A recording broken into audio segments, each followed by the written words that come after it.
আসসালামু আলাইকুম, সবাই কেমন আছেন? আশা করি সবাই ভালো আছেন। আজকে আমি কলমি শাক ভাজি করব, সেটা শেয়ার করছি। এখানে 3 মুঠা কলমি শাক নিয়েছে। এখন আমি এটা বেছে ধুয়ে নিব, দেখতে থাকুন। এখন শাকগুলো সুন্দর করে ধুয়ে নিতে হবে। কলমি শাকে অনেক বালি থাকে।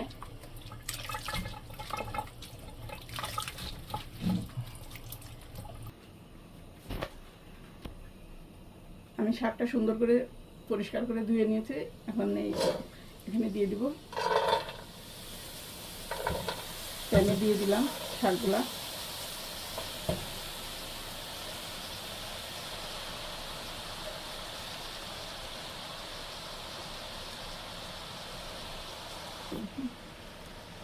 এখন একটু লবণ দিয়ে দিব, যদি লাগে তাহলে পরে আবার দিব, চেক করে।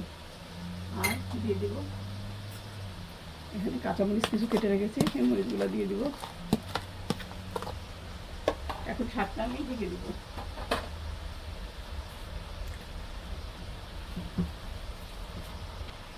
এখন শাকটা আমি ঢেকে দিব।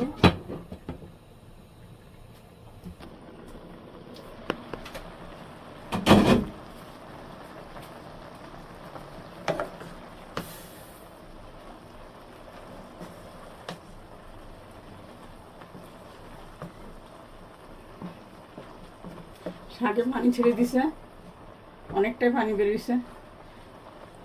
এখন শাকটা খুলেই রান্না করব, আর ঢেকবো না। এখন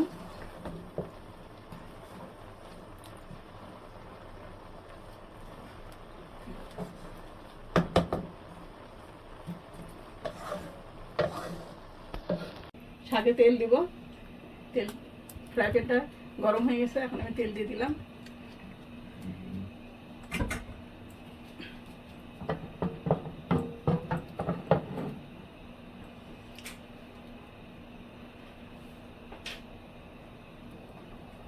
মরিচটা দিয়ে দিলাম।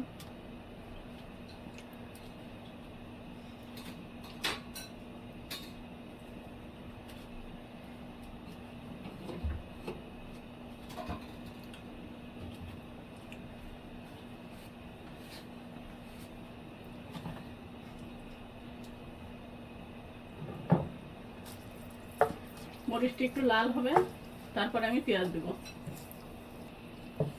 এখন মরিচটা লাল হয়ে গেছে,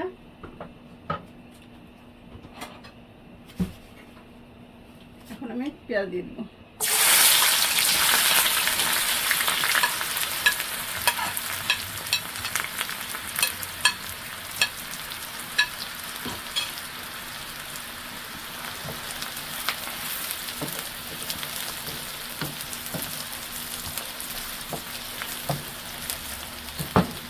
চেক করছি, একটু লবণ কম মনে হচ্ছে। এখন আমি এখানে একটু লবণ দিয়ে দেবো, তাহলে শাকে এটা অ্যাডজাস্ট হয়ে যাবে।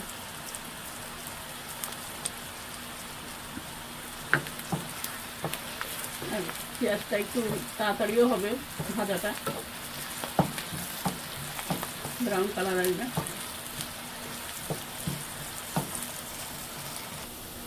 এখন এখানে রসুন কুচি করে রাখছি, আর এদিকে আমার পেঁয়াজটাও একটু ব্রাউন কালার আসছে। এখন দিয়ে দিব রসুন।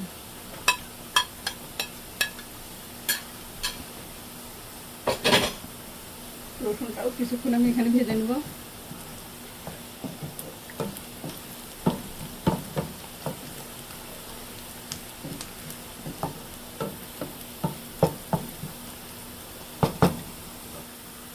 বন্ধুরা, পেঁয়াজটা ব্রাউন হচ্ছে, আমি একটু হলুদ দিব, একটু কালারটাও ভালো আসে শাকের, এটা দিলে আমি দিই এভাবে। শাকের একটা সুন্দর একটা কালার আসবে, আর এটাও কালার হবে, একটু দেখতে ভালো লাগবে।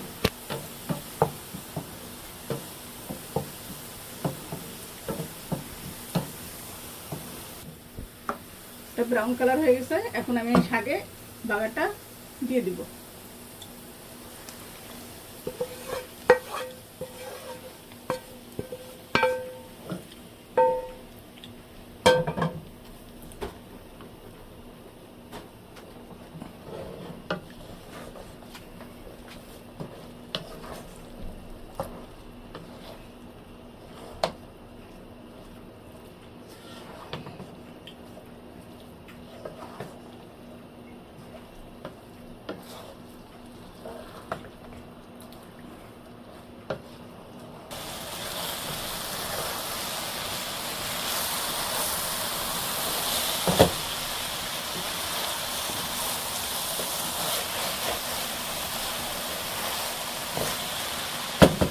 হবে শাকটা, পানি আছে একটু হালকা।